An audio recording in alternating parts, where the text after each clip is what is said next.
This is Kelly. Not sure if you're asking me to do a sound check. Yes, thank you very much. We got here. Veronica Rodriguez or Rogelia Tapia, you've been able to join?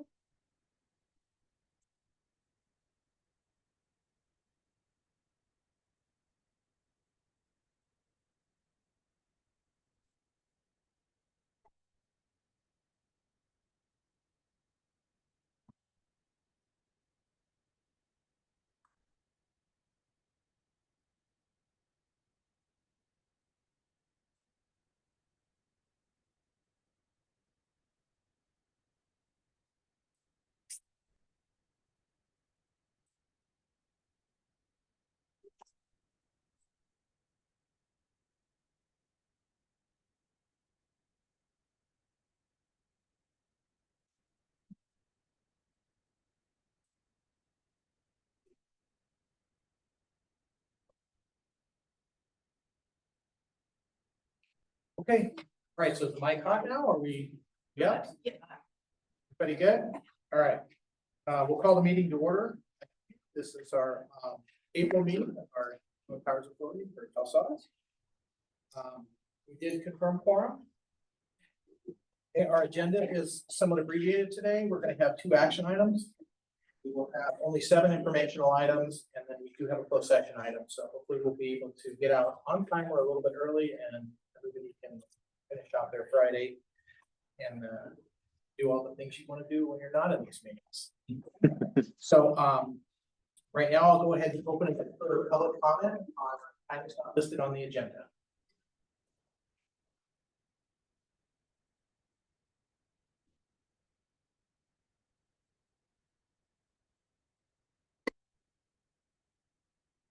None?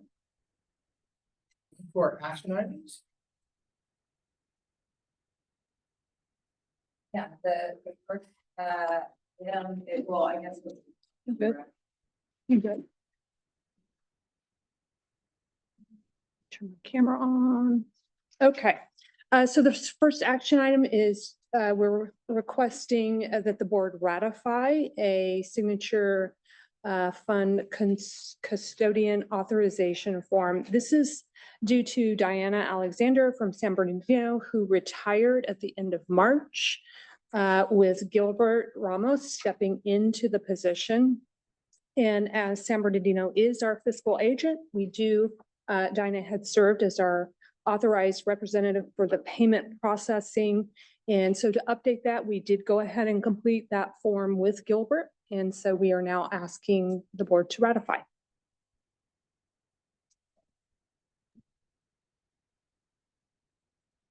Any comments or questions from board member state partners on this item?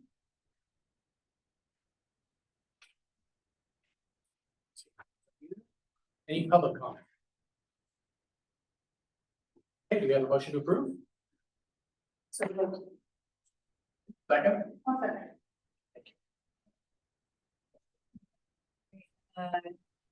Kelly, Yes. Greg, Yes. Bill, Yes. James. I think I heard James, and if it was James, James, yes, James. I'm so sorry. Yes. I'll be louder. Kristen, Yes, and it is a little bit hard to hear several Oh, people in the room, okay. so if everybody could speak up. Thank you. Michael. Yes. Okay. All right, is that better? It is, but the microphone's right in front of Michael, so that one's a good one.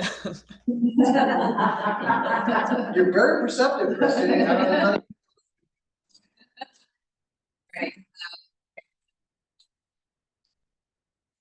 All right, so motion approved. Go ahead and go to the next step.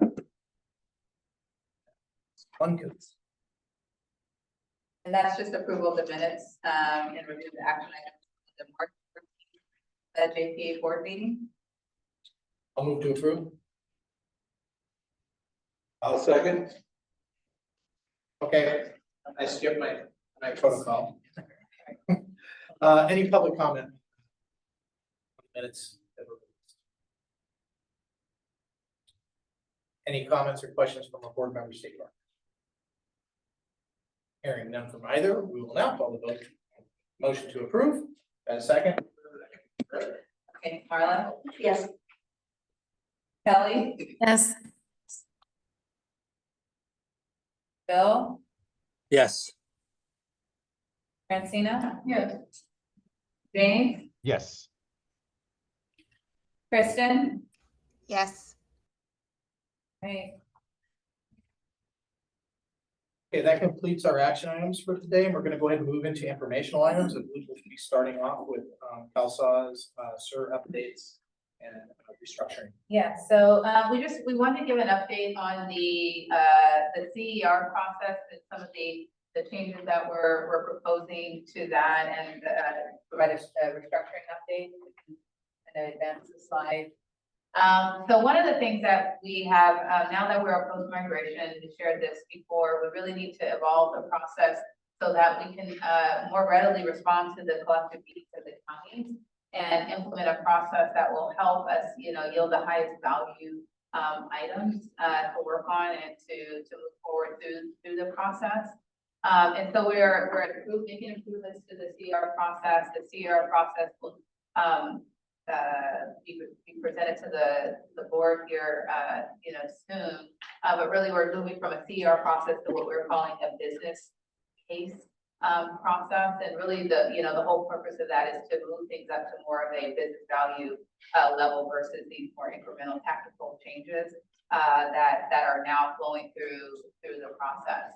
And so, just to kind of highlight some of these, the big changes that we'll be proposing is that rather than the counties providing proposed enhancements at like I said, a more specific tactical incremental level, they'll be looking.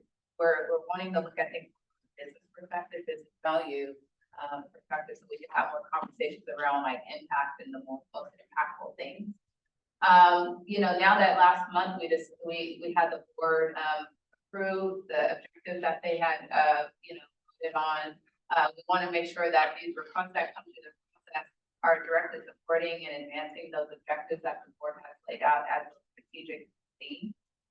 And then one of the things that we're also talking about is, right now, as I explained earlier, that these things come directly to the project from county, so we can get 58 different CERs or more, but we want the needs and to be discussed at a regional level. So I feel like we're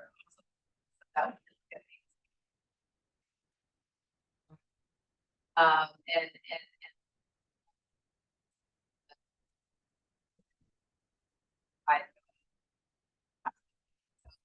let's move to the next slide on what that looks like. So I talked about the objective alignment. These are the 4 objectives that were put last month.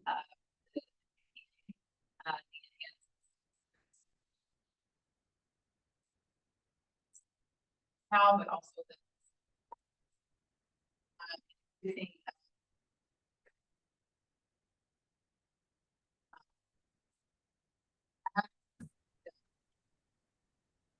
I'm not sure if it's just me, but I can't hear Julia.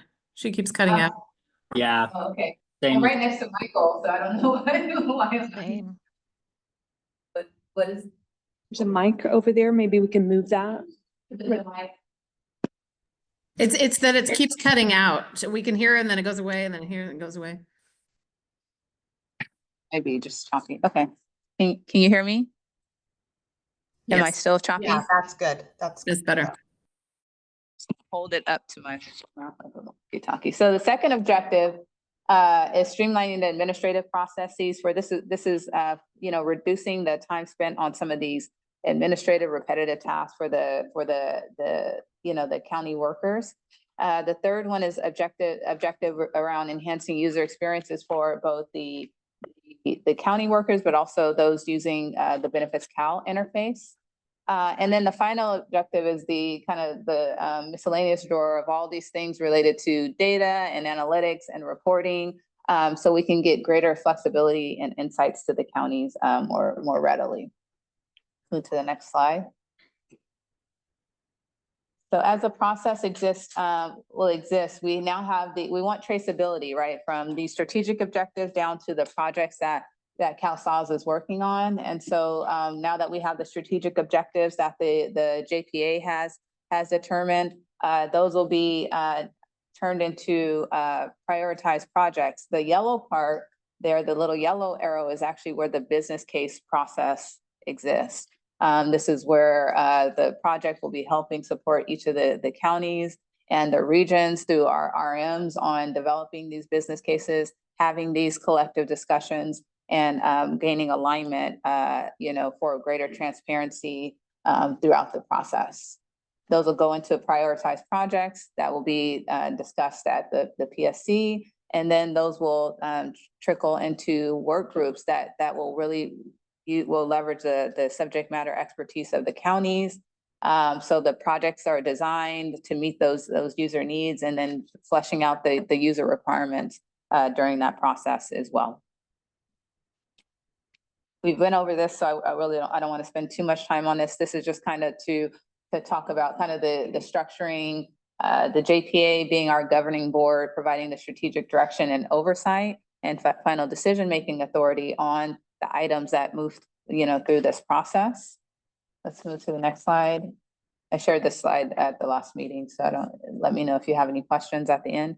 The project steering committee, translating those strategic objectives into actionable insights or actionable initiatives and projects, and providing that operational oversight and helping us, develop those implementation plans. They, coming out of the work groups, they'll be the first kind of escalation path if things, can't be decided in the work groups. If that can't be decided at the PSC, obviously it will be escalating to the JPA. Next slide. And so the purpose of the work groups is to focus on the design, the implementation, the execution. These are our experts, right? What are the training needs? How should it be designed? What are some of the risks? What are some of the operational blockers to these projects? Really defining and developing those user requirements, and identifying any of the challenges and recommending solutions, and engaging those stakeholders and them being involved through the user design, but also the testing process. Next slide. So this is just a example of the business case request that will be going through the process, and that will be, again, focused on business value, alignment with the strategic objectives, how it's going to impact, county users, what are some of the ways that we're going to measure success of these projects when they're all said and done. That's where we'll get some metrics and some, key performance indicators as well. But also, what are the risks? Are there any things that we need to anticipate or mitigate early in the project? So this is kind of what, what we're looking at in terms of we're completing the backlog and cleaning up those the SCRs that are in place for some objective grouping. We're reviewing the CER process and the business case changes with the regions. We met with the regional managers. We'll be meeting with the county PPOCs this month to start that first round of kind of training and alignment, and getting their support and feedback as we develop the new guidelines that eventually will come to the JPA board for approval. After we do that, we'll finalize. We're just going to do one business objective at a time. And so we'll be focusing the first round of business cases on objective 4. Those will be submitted and to the PSC, and then we'll continue the CR, this evolution, the training, making sure everybody's in alignment and supporting that direction. So that's kind of where we're at. We'll continue to update the counties on this process as it evolves. And with that, I'll pause and pass it back to you, Michael, for any questions. Okay. I just want to make sure that things, very strategic roles we've had for some time, like RMs, regional managers, and PPOCs have a real active role in ensuring that counties are connected to changes going up through this process. And that they can understand what their role is and how their role actually contributes to that. So I really want to see that a little clearer as we move forward on how that's going to be supported, because I think that's kind of the connected tissue of, we can make changes to this, we can refine it, we can improve it, but I want to make sure that the connection the counties have to the system and how it's meeting their needs is improved by this. I have the same comments in the same vein. I would like some more definition around that yellow curve, on what kind of included in there. And also.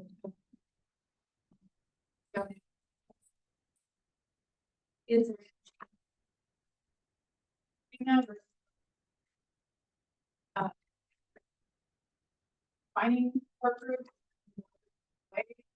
What is that? So we're supposed to vote on this today? No. No, it's just. Then that's the thing, is that hopefully once you guys meet with the POCs, Yep. then that information comes up, because I know there's some talk around the work group. Right. So then there too. And hopefully when this comes back, there'll be some more definition. Agreed. Thank you. Others? Yeah, I have a couple questions as well. Thanks, Julia, for that update. Really appreciate that. So in similar vein, actually, my questions are in similar vein. So right now we have 32 committees, which sounds like a lot of committees, but only 4 of them meet monthly. 9 of them meet quarterly, 6 bi-monthly, and 12 of them only meet as needed. But that's a structure there to cover all the topics that we've decided are pertinent and the forum to give input into those topics when needed. So here you're talking about work groups. So I just want to be clear, are the work groups replacing the 32 committees? It's necessary to separate the two kind of work streams, right? So this process that goes through the JPA to the PSC to the work groups, as it stands, we're not proposing to the board the changes to anything related to like the committees that exist today. What we're talking about is like, as things are flowing through this process, they go to work groups that are specifically focused on those the projects that are determined. And there'll be a specific group focused on the design of that, related to that actual project itself. These are not going to, general pre-existing committees. These will be spun up specifically to get user requirements dedicated to these projects that flow through this process. I see. And what does CER stand for? County enhancement request. That's what it's called today. Yeah. So what's the plan for how the work groups interact with the committees? They will not, right? So those are 2 separate processes. And what we realize is we need to split the 2 because they're getting a little convoluted in the conversation. There's this process, and then there's the committees. The committees will not go away, at this point, but they are not meant to focus on these specific projects that we're working through the user requirements for. So that's those are 2 separate processes. I don't know how else to explain that, but these are specifically work groups making recommendations on the projects that the decide. Okay. All right, so I'll keep it open for, keep it open for more comments, because I do want to make sure this becomes kind of like a standing item that we're going to Sure. continue to have at each meeting so that we can get better clarity, because I still think it's not quite clear on how these things work together. So we'll have to have follow-up, but go ahead. Yeah, I agree. The work groups and the committees, I want to be really clear about how those work together. Mhm. And then just my final comment is, I know that we have a CalSAWS handbook, and I would really like to see this articulated in the CalSAWS handbook, even Yeah, like how a does it track fit in? changes. Yeah, so we can see what's changing, what's staying the same. I think that'd be very helpful when you bring it back to the board for approval. Yes. Thank you. Yeah, they just made my next my assumption is That is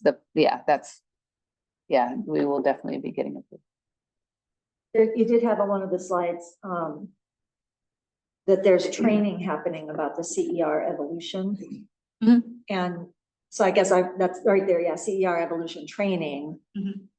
So I guess that just does bring to mind for me, what are we training on if the board has not yet approved this new process?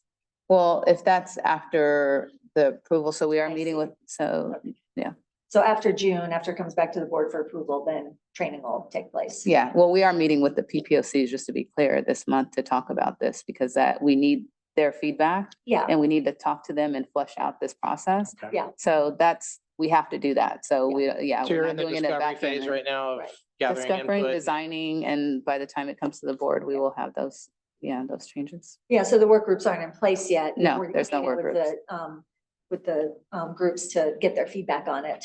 Work groups wouldn't happen process. until late summer because we, at the earliest. So that's, Thank you. Mhm.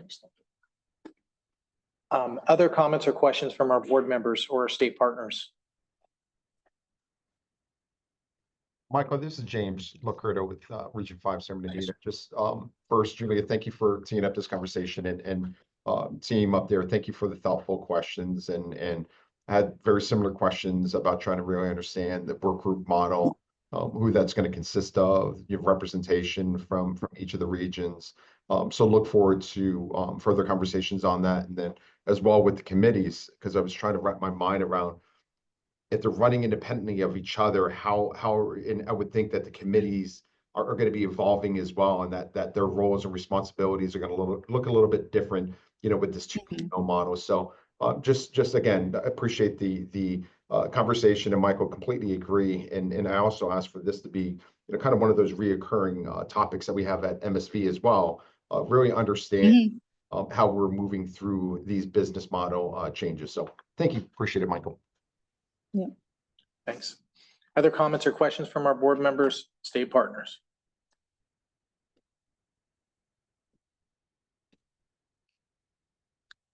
I don't see any hands up. Okay. No hands on I can't see them. Okay, any public comment?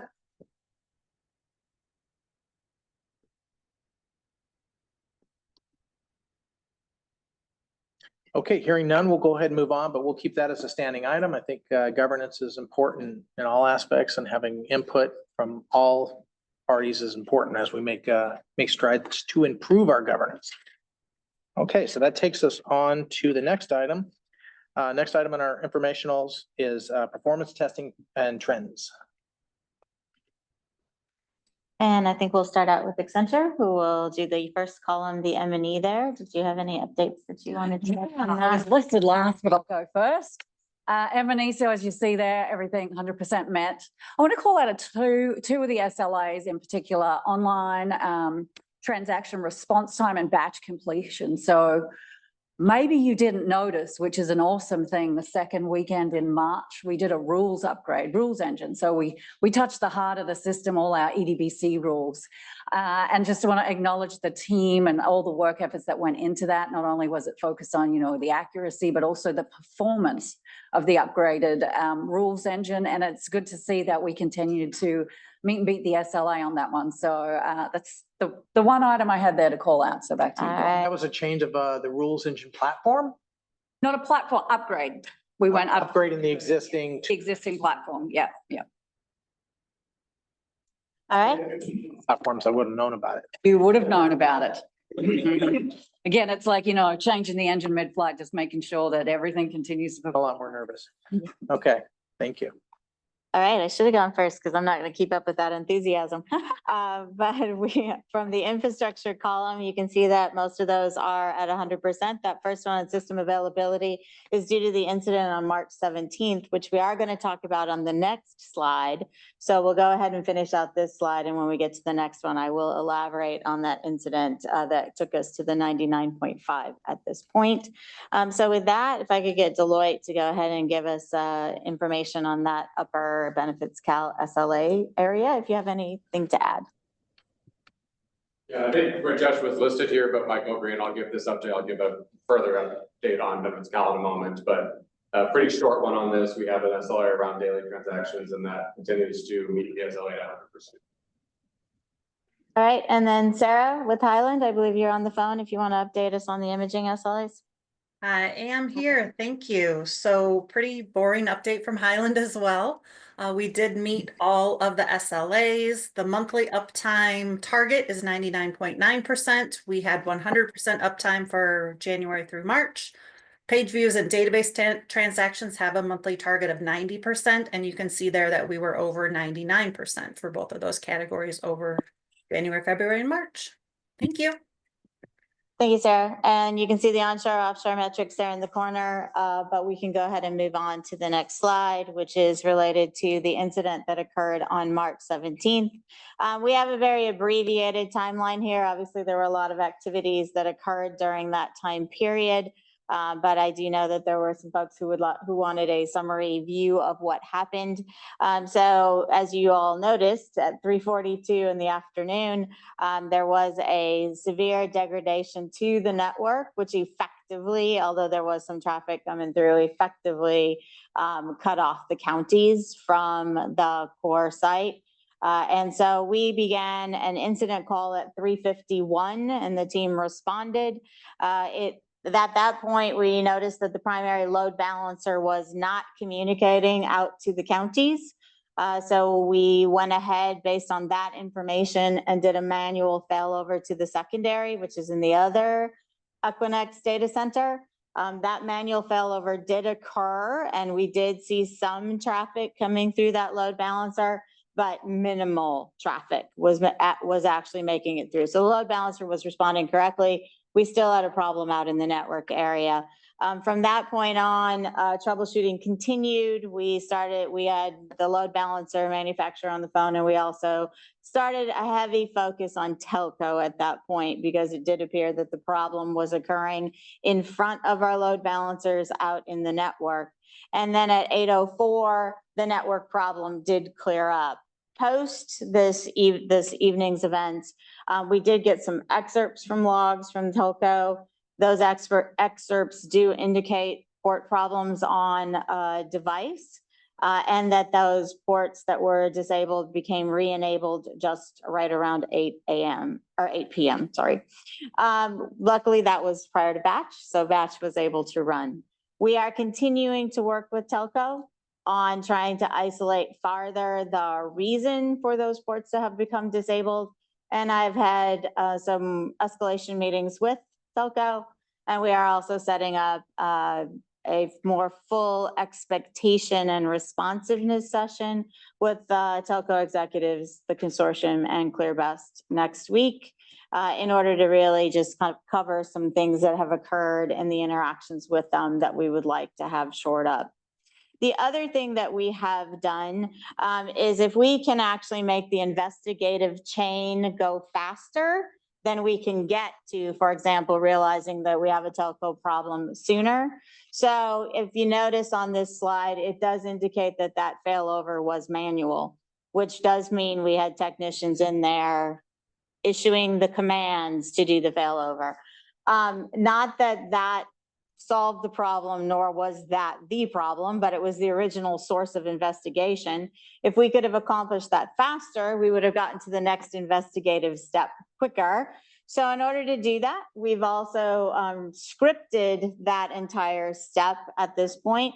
And this weekend on Sunday, actually, we will be testing the scripting. In the event we hopefully don't, but if we ever need to do another manual failover on these devices, we will have automated scripts to make that happen so that this chain can move faster. So again, the load balancers in that step wasn't the cause. However, making that go faster gets the entire investigative chain moving quicker. So those are the things that we are currently working on at this point to shore this up and work on preventing it in the future, as well as getting ourselves through the investigative chain quicker. And I believe that is the last slide in this section, if I'm correct. And so back to you, Michael. Okay, thanks, Dawn. I do appreciate that the steps you've gone through to sort of isolate and also to go back and find out how we can actually get through that triaging and troubleshooting process quicker. I am curious about where we have our levels of redundancy, because we do have redundancy, it seems at the hardware level, but I was going to ask, was this a carrier issue, and do we have redundancy at the carrier level? Because I had to fight in the counties to do that, and it's been a godsend to have that. So if we don't have it, I want us to look into creating. Yeah. So we do, but one of the things that we want to understand fully as a part of the meeting we're having next week is we want a full network architecture design behind or in front of our load balancers and routers, if you will, so that we have a faster and better ability to actually communicate with the telco company what we're seeing and where we think the problem might be. We do in fact have 3 separate circuits, but the circuits did not go down. There was a device which in our opinion, the telco company has not yet responded as to whether they agree or not. But there is a piece of equipment that we can clearly see had ports disabled and then a few hours later were re-enabled. There is a definite situation with those particular devices that can cause a network loop. So in spite of the fact that we have redundant equipment, you can send your network into a loop. And so traffic was flowing all over, which is why there weren't any actual automated failovers. The problem is traffic wasn't finding its appropriate destination. So we're working through that with telco, but we are requesting a full architectural review of everything that's on their side of the WAN, if you will. And you mentioned that we have circuit redundancy because we have 3 circuits. But are they all with the same carrier? Are they all with? They are not. We actually have different carriers on those circuits, but again, the circuits didn't go down in this situation, but had we lost a circuit, and there has been situations, because we've reviewed the prior major incidents as well, trying to see if we'd seen this before. There has been incidents where a circuit has gone down and that has effectively worked. So that isn't the area that we're investigating, but still, I want a full review of the architecture sitting in front of our actual devices. Was this within the domain of TPX? Yes, it was. Okay. And what role does TPX play for us? TPX provides, so they actually provide circuits from other carriers. So AT&T, Comcast, Verizon, they source those circuits, and they also manage the SD-WAN. So they have network devices that they are managing, routers, switches that sit in front of the point where we accept access to that SD-WAN network. They are managing some of those devices. So obviously we're looking into a multitude of options, including, and that's part of why we want to see the architecture. Do we have better architectural suggestions on the way that we want this done? Is having them manage those devices the right answer, or should they be providing circuit provisioning only? Lots of things we need to go through in the. Yeah, then you're going where I want you to go. I really do want us to look at creating greater level of and control, since you guys have the hosting and maintenance and infrastructure component of this, and TPX has come up several times in the past too. And I think we had a hard time getting answers from them in the past. So Yeah. Really like to strengthen that. So thank you for focus on that, and maybe you can come back and let us know what changes you guys recommended at a future meeting. Certainly will. We are definitely focused on this. Anything we can get out of the environment that affects you guys is a high focus for us, because we don't like to be sitting here in the evening doing this. We want to be doing stuff that's actually effective for you. All right. Back to you, Michael. That was. Other comments, questions from our board member, state partners? Marla's already indicated she's. Thank you. Speak to. Thank you, Michael. Thanks for this good report. I do appreciate it. I was wondering when this happened at 3:42 in the afternoon, what was the impact on our county workers? They could, most of them, the vast majority of them could not access CalSAWS. Effectively, the traffic stopped routing to the right location. Lots of traffic flowing. We could see it flowing everywhere, but it wasn't landing where it was supposed to on our load balancer. You know how many users were on at that point? I do not know how many users fell off, because by the time we got to it at 3:51, roughly 9 minutes later, a lot of them were already out. When we failed over to the other load balancer after the manual failover, we had just under 2,000 who could connect. But again, it would have been hit and miss. It would have been tough going. I wouldn't say that they were working well, because Intermittent is almost worse than being completely out. correct. And since at this point, we're pushing 5 o'clock at night, I anticipate most people decided that this was time to be done to the degree that they could, or they've moved to manual processing by that point. So that's kind of my point here exactly, is just to acknowledge the impact on county. yes. So we did move to manual processing, which is not you know, these days, we don't do much manual processing, right? I mean, it's not helpful. So it's not that helpful. Yeah, it's actually not that helpful. But we can't have our workers just sitting and not doing anything. And then just the impact on our customers too. And I'm saying this here, and I know you've all heard me say this often, and I hope that Telco is listening. Because it's really important for me that everybody in the project knows that it has a direct and immediate impact. At the end of the day, we often have people waiting for their ABT card, waiting for something related to homelessness. And so if those, you know, I'm sure there were people who could not get served at the end of the day that, you know, maybe spend another night on the street or whatever. And so it's always impactful on people's lives. And it's just super important. It is, you know, I think our performance is fantastic across the board. We have really good rates of performance. And I just want to always note that when something goes down, it has real impacts. So appreciate your really good attention to the after action review here, and appreciate you considering, you know, ways to change things to prevent this in the future. Thank you. Thank you. Marla, I appreciate you always bringing the business impact right up to the forefront. Any other comments or questions from our board member state partners on this presentation item?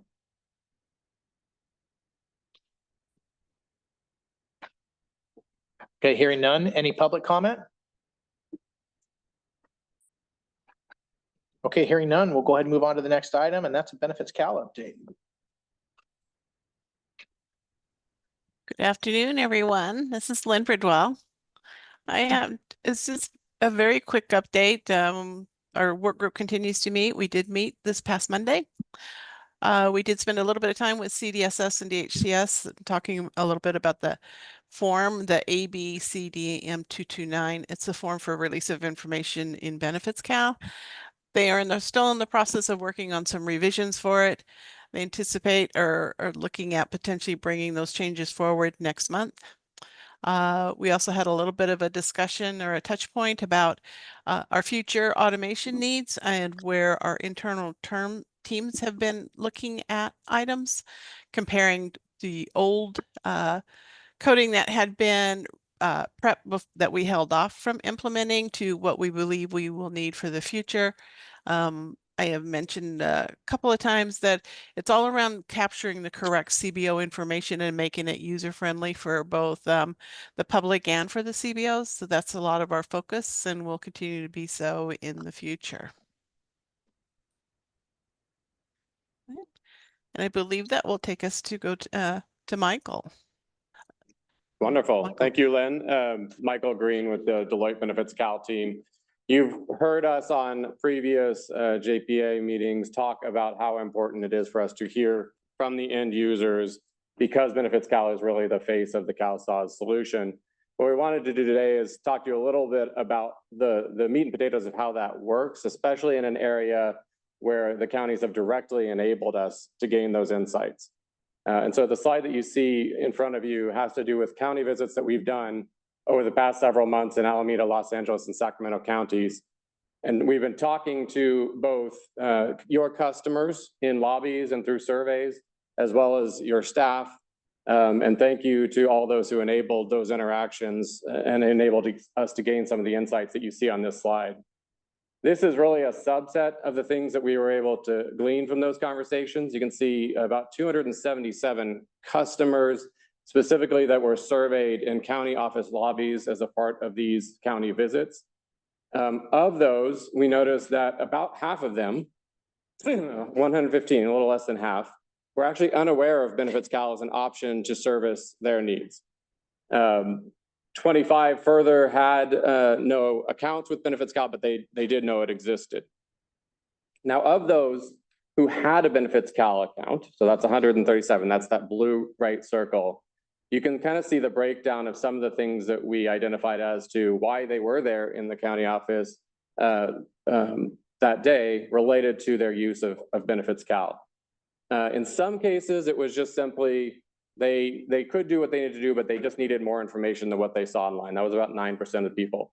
The largest percentage grouping, which is that second bullet, are people who just simply preferred to do their business in person. They knew they could do it in Benefits Cal, and perhaps they just preferred that face-to-face interaction, and there's a few subcategories there.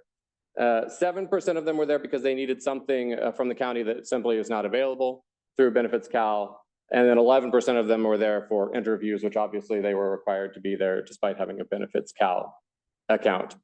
And so you can immediately, I'm sure many of us are thinking through the implications of some of these findings.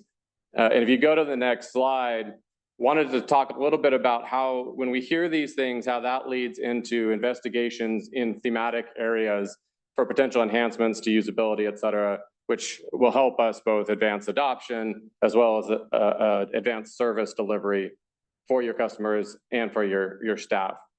There's a couple of categories here, which are those that we have heard often in these and other sources of user-centered design. One of them is around document upload, which is a common theme, being able to upload documents directly online rather than having to come in and provide them.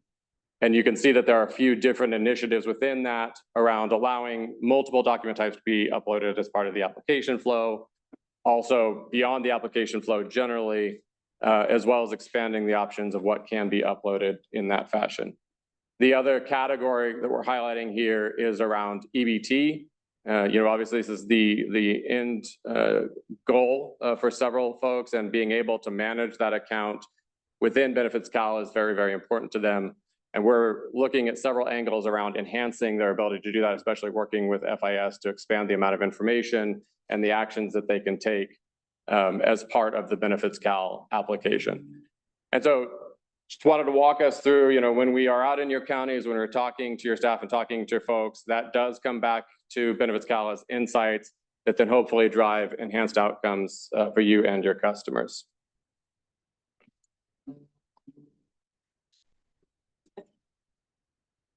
Okay, so back to me. Yes. You. Okay, any comments, questions from our board members, state partners on that presentation? Yeah, I have a comment. Thanks, Marla. So I just wanted to congratulate you on the progress we've made in Benefits Cal. In Franklin County, we're very happy with our uptake of Benefits Cal. We're about to go do our budget presentations, and we're pointing out to the board the utilization we have of Benefits Cal, and we didn't do that last year. So this is the first year that we're really highlighting it for our board, and just want to thank you for the continued improvements. Thank you. That's fantastic. Thanks for sharing that. Yeah, and just from my perspective, I think this is an evergreen that we need to continue to chase and drive the numbers up as far as we can, because I don't think we have an identified target where we think it would be a place where we've reached. So that to me tells me we got a lot of room above our head right now that we can actually move towards. So I want to continue to keep putting metrics behind that so that we can measure progress, because that's how we're all measured in every other area. So why wouldn't that be any different here? So I would like to keep that as an active set of information that we can use back at our counties, because the counties are playing a role in this as well. So we want to see what our contributions are helping, move the needle for each of the counties. So as much as we might be able to get some of this data broke out by county so the counties can look at their pieces of it, that would be really helpful. Any other comments or questions from our board members, state partners? Any public comment? Hi, Michael. This is Jennifer Tracy for the Advocates Group. Thank you, Jennifer. For the ROI work group, is there a timeline for when this assessment will be complete? It's been a little over 3 months since the policy was published, and there's a lot of interest in having this feature be available as soon as possible because of the way it impacts customer access to service with support from CBOs. You're asking specifically about the ROI work group?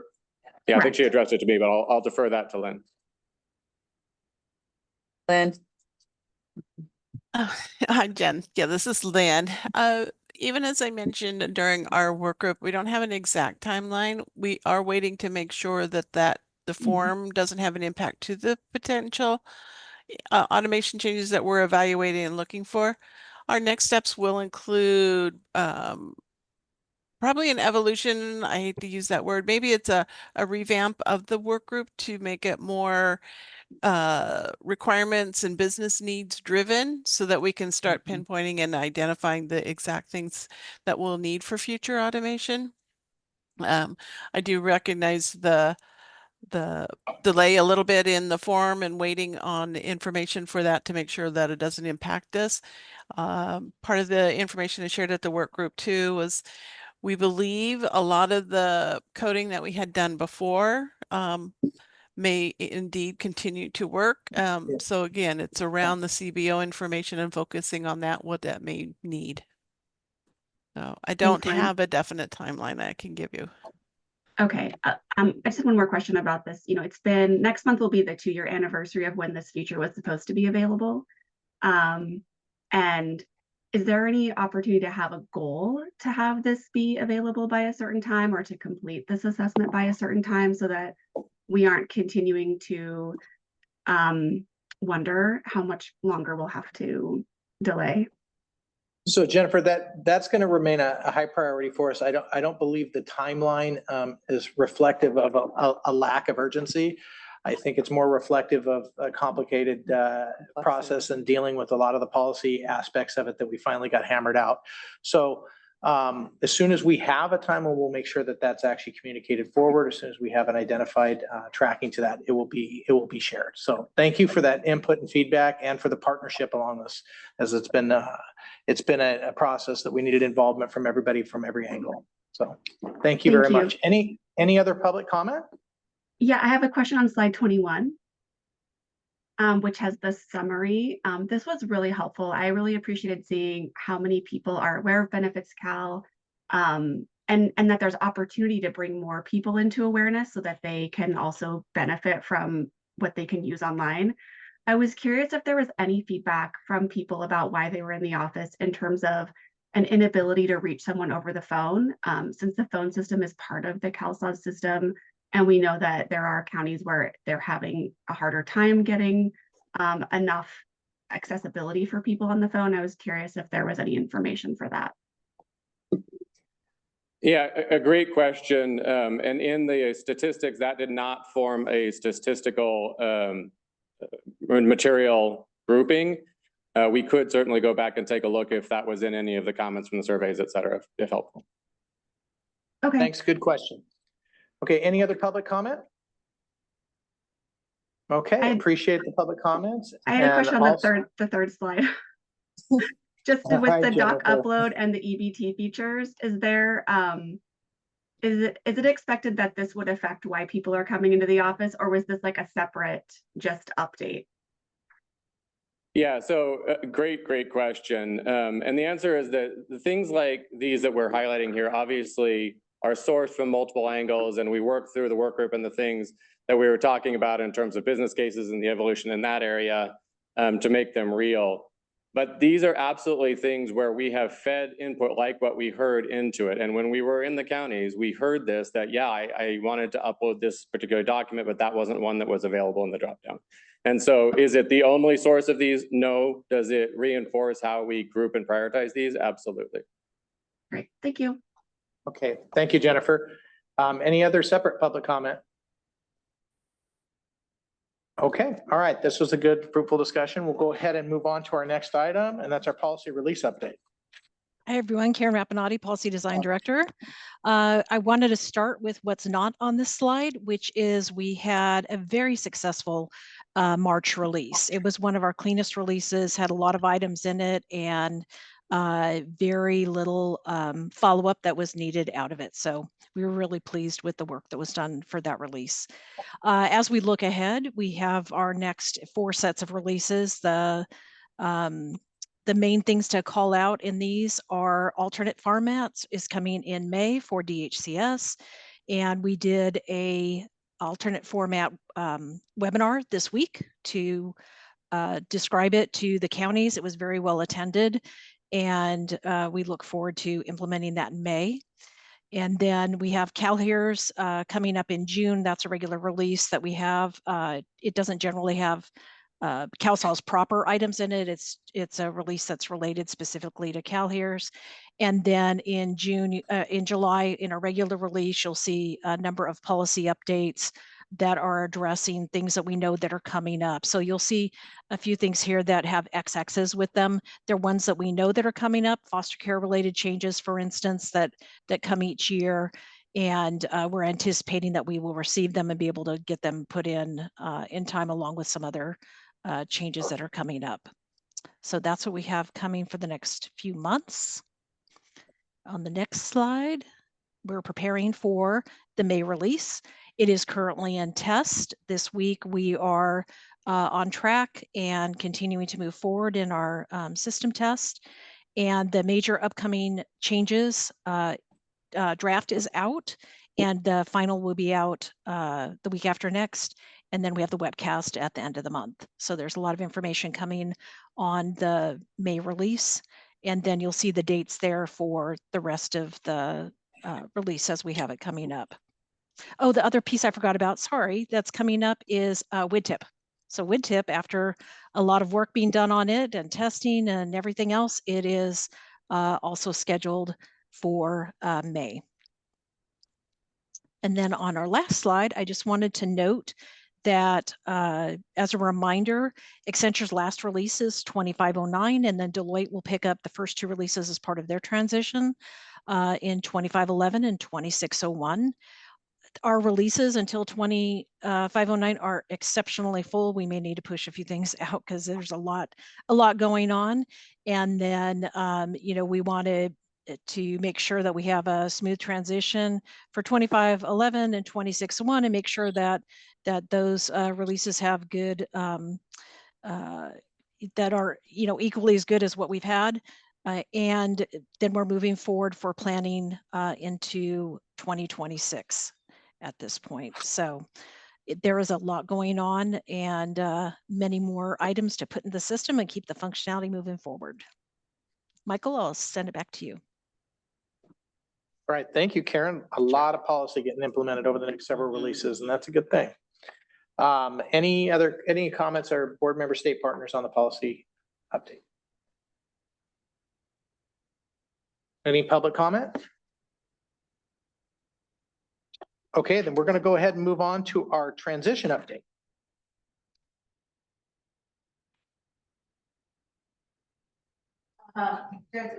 Transition.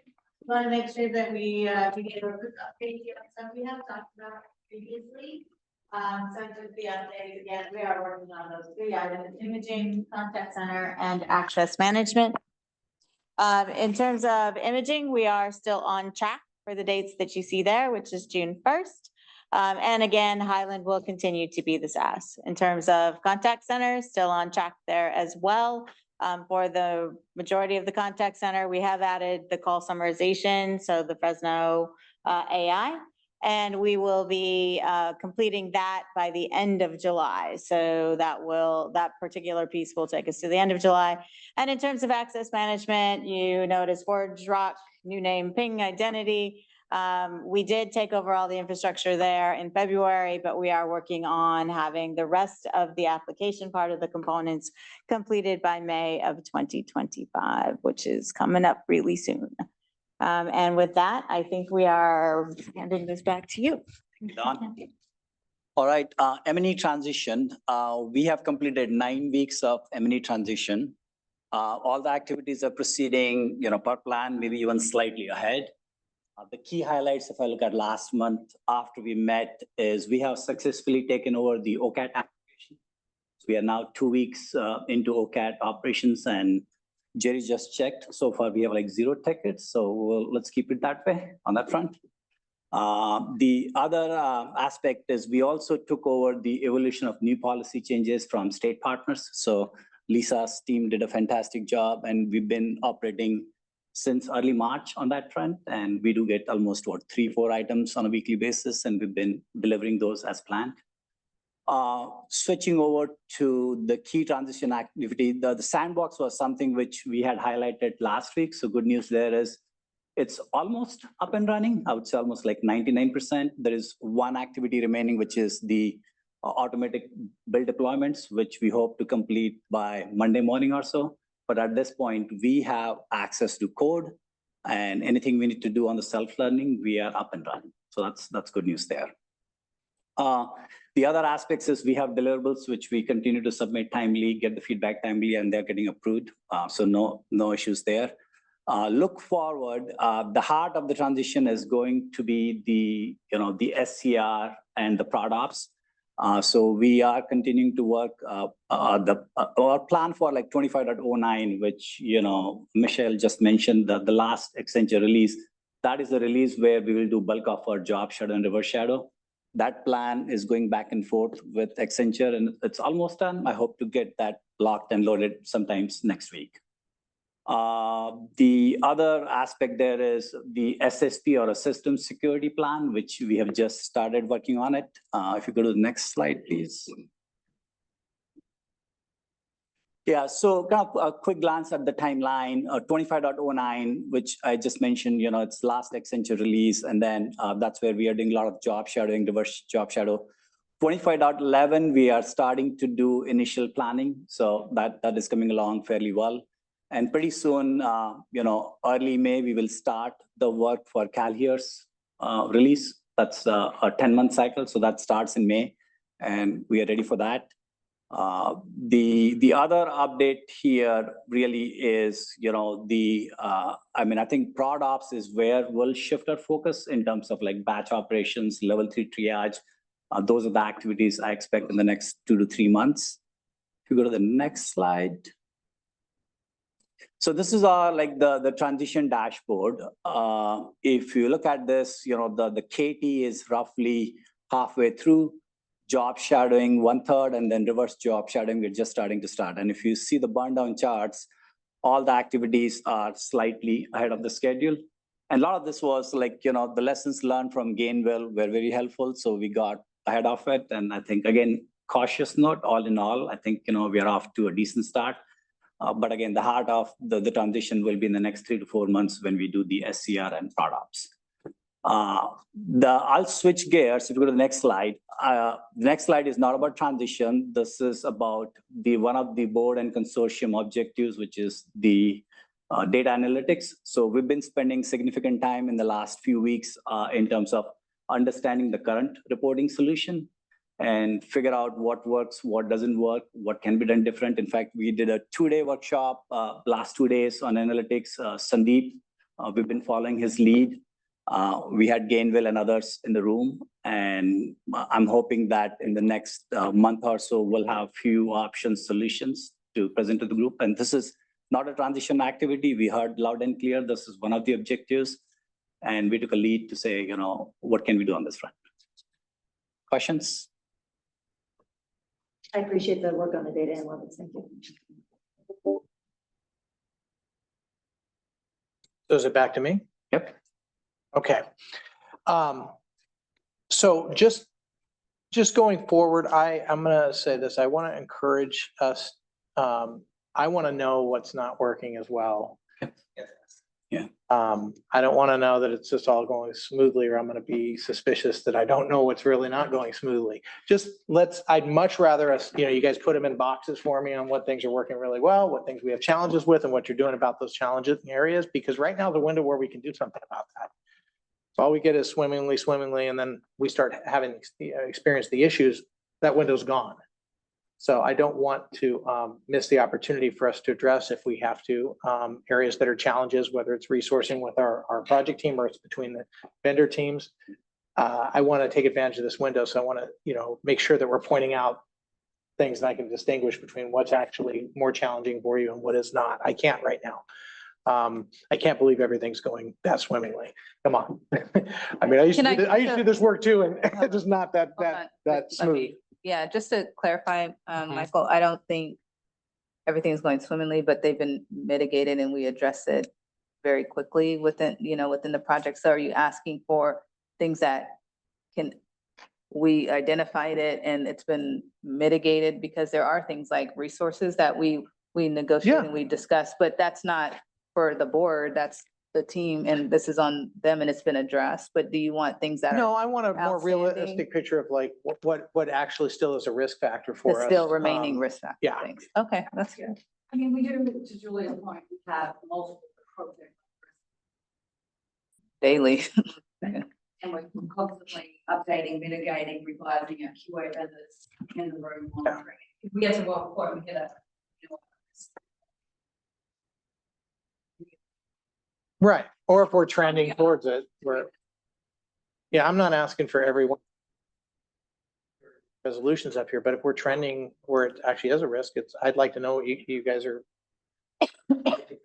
address that, and if there's something else we have to do, we talk about it here. That's all. That's all I'm asking. So, okay, other comments from our board members, state partners on this? That just kind of reminds me that when we were doing the whole CalSPA's transition, we had a monthly report of risks, right? And then the risks were like green, yellow, or red, and where are we with the risk? So they were identified to us and we could track them and just see how they were going. So is that something we could, Yeah. use as a tool here? So that way we're a little bit better informed on where we are in some yellow areas and what you guys are doing about those? Because I think that is an informative way to engage the board. Sure, we'll work on it. Okay. Any other comments or questions from our board members or state partners? Okay, any public comment? Okay, great. And I just want to reemphasize the reason I bring this up is that important to us, this transitioning and how it's going. And I really don't want to miss an opportunity to address something. Okay, so we'll go ahead and move on to our next item. I believe that's the. Yep. So before I touch on the quality assurance procurement, I did want to just let folks know that the vendor selection report and the intent to award to Accenture was posted on March 19th. There has been an appeal filed by Deloitte. So we'll work through that process as per the plan. For quality assurance, we made one update to the schedule. We've changed the contract start date to December 1st, just for to make it streamlined and clean at the beginning of a month. Activities are continuing as planned. And that's it. Back to you, Michael. Okay, great. Any comments, questions from our board member, state partners on the update on the procurements? No? And any public comment? All right, then that brings us to our last informational item, and that's the collaboration model. Julia? Yeah. So this has been in flight for a while now. We've been continuing to make improvements in coordination with our advocates, the state, CWDA, and the counties on the how we engage and how we collaborate on the public facing changes. We started this process last year. In the fall and early winter, we met with each of the regions to walk through this evolution of the collaboration model. Got a lot of really good feedback on that, and then we incorporated that into the process. It's important to note most of this is as it exists today, right? So this isn't a whole new process. What you're seeing on this slide, the vast majority of it is what we know as our user-centered design process. The advocates had asked for a fleshed out process diagram so they could see where they were involved in the process, and we hadn't provided that until late last year. So what you're seeing here is the left side is the advisory group model that we are going to be utilizing. The rest of it, the right side, is the the user-centered design process. We, just for simplicity, added colors so you all could see where it's touching the advocates, the counties, the public, CalSAWS, our state partners, throughout this process. And so similar to what we were talking about with the CER process, we're pushing. The goal is to push up, advocate requests to the public facing side of CalSAWS to a business value level versus these incremental, the how, more focused on the what we're trying to change. So just like we're doing a new template over there on the, on the CER side, we're providing a similar document that will run its course through the advisory group, who will be, discussing and deliberating on those. Once the advisory group has their discussion about these initiatives, it will, go to the JPA to also review those. That came also from feedback from our board on making sure that they are presented, here in this forum. And then it gets split off into our user-centered design process, where we, similar to the work group process we're talking about now, going through, making sure the right subject matter experts are involved in the process, providing feedback, helping with the research or in the design portions of it, and then going through those various iterations on the design and those drafts until it is finalized, and then it goes into testing and it is released. So again, most of this is as it exists today. This part isn't really new, but what was missing was how it starts at the top of the funnel and how it actually gets into user-centered design, because right now it's via email, it's, a public comment, it's these things, and we need to, again, synthesize this and start focusing on, big impact, high value things. And so this is how the recommendations will come forward through the public and make its way through to the JPA for consideration at that point, because that's essentially what it is. To go to the next slide on kind of the breakdown. So the purpose of this is to collaborate and determine, those areas that are a priority from the public facing side, bundling the changes so that they fit together for efficiency versus, again, this kind of whack-a-mole approach. The representation of that, again, this came from, feedback from the counties as well, is making sure that we have advocates involved. DHCS will have representation. CWDA and the counties are also on the advisory group.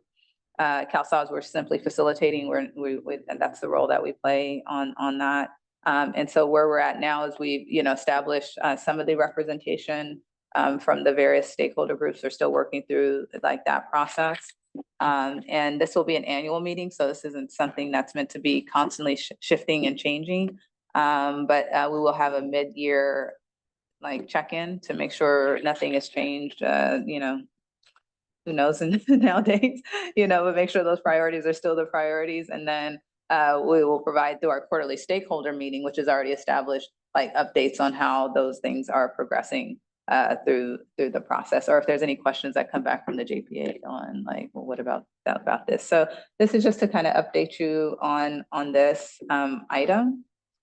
We do have an item on our CalSAWS conference to also talk about this. And, I also want to take this time to really share appreciation from everyone. I know we have advocates on, we have our state partners, our county, CWDA, for everyone kind of coming in and really bring, kind of teasing this apart and the jousting and the arguing, but we've gotten to a really good place on this process, and we're looking forward to, seeing how this advances.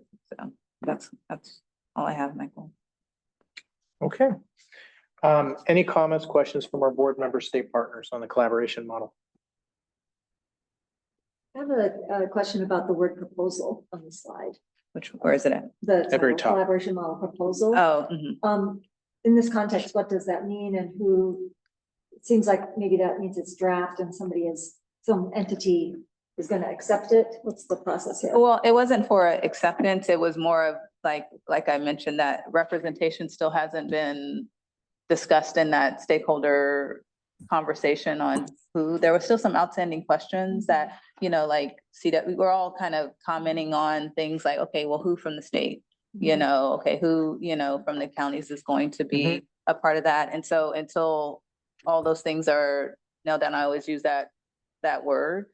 Also, I think for us, with the collaboration model, and we've shared in our meetings with the advocates, that we write things in pencil, not pen, right? And so as we get feedback and we go through this process and we're like, that really doesn't get us to where we need to go. We need to all be flexible and be willing to kind of pivot off of those points that really don't bring the value that we might have thought of conceptually. But now that we're looking at the matrix that we're reading, some people are like, well, does that really get us what we want out of the discussion? That's happening. Okay, no, then let's take that out. That's the kind of conversations that we're having with, the CWDA and the state and the advocates and, CalSAWS. So I think that's why I put proposal there, because it's not it's not, I guess I should have put like, but I don't want to put draft, but it's like how we're moving forward in this. This process is continue to be an iterative process for years.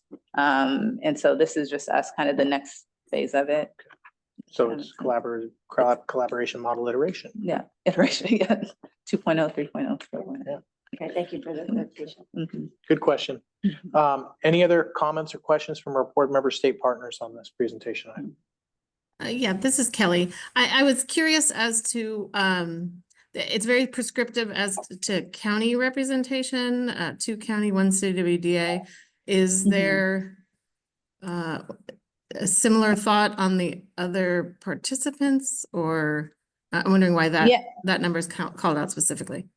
Oh, because we have, that's a great question. We have 3 advocate co-leads already. So that's already established, Kelly. Probably just because the numbers are only specified on the. Yeah, well, that was because we were saying three, we were, conceptually, it was like, let's have 3 for, for each. And I wanted to specifically call that out because that came actually from feedback from Marla. Actually we had CWDA and it was, okay, it needs to include at least 2 county directors or leaders in that. So that was more of just kind of a note for us that it wasn't just CWA folks, but to call it out because the counties had asked. Counties will be also a part of that advisory group. So maybe like on the advocate co-leads, if We'll it put has a 3. number, we'll put a number in there too. Yeah, Okay. for sure. Or any other ones. Yeah, because there's 3. Thanks, Kelly. Good. Yeah. Good catch there. Yep. Is it 3 SEIU then also? No, we were just putting one. A single. Yeah, single rep there. Okay. So we'll add those numbers. Thank just you. to clarify. Any other comments or questions on this presentation item? From our board member state partners? Okay, any public comment? Hi, this is Jen. Just first of all, just thank you, Julia, for the partnership and getting this sorted out. Really appreciate the collaboration and creating this. Really excited about this model. One question, how does this reflect or connect or whatever with what you presented earlier about like how the counties are going to be putting forward priorities? Is my question clear? I'm having a hard time. It's okay. It's okay. It's Friday. I think, well, what we're trying to do and the goal is, even though there are separate processes, we want them to be similar processes. So, you all have that change matrix, the same, we'll have a similar one on the PSC side. You have your business, business case, like you all have a draft version of it. It actually is very similar to the business case that is going through this process. So we're just trying to get them more aligned with one another, so that also by the time these business cases come through your process and now they go to the board, it's feeling very similar. And again, them being aligned with the overall strategic objectives that are identified by the board. So the processes, ideally for us will mirror one another, so that they feel, we're getting into this cadence of, talking about things at a business value level. And using the same process will help us alleviate duplication. Yes. Coming through this channel and coming back through the other channel as well. Mm-hmm. Good. So will counties put forward their CERs through the CER process and then other stakeholders put forward changes through this process? Yeah, I think that's a good question. I think if it's something that's, because self-service is a part of the process that the counties will also be looking at. If it's coming through a county, then I think the counties would be putting it forward through the PSC through that process. I don't have a definitive answer on that, Jen, but I would say that generally speaking, Sounds yes. right. Yes.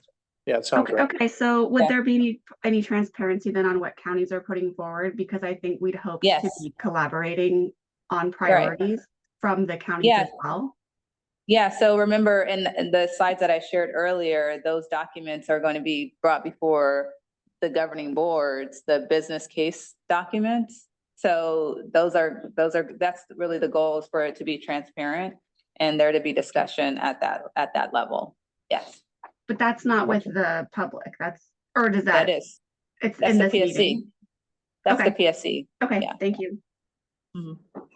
Okay, all right. Any other public commenters? Okay, all right, thank you. Then that concludes our last presentation items. And we are going to go into closed session right now. So we will be back in a few minutes.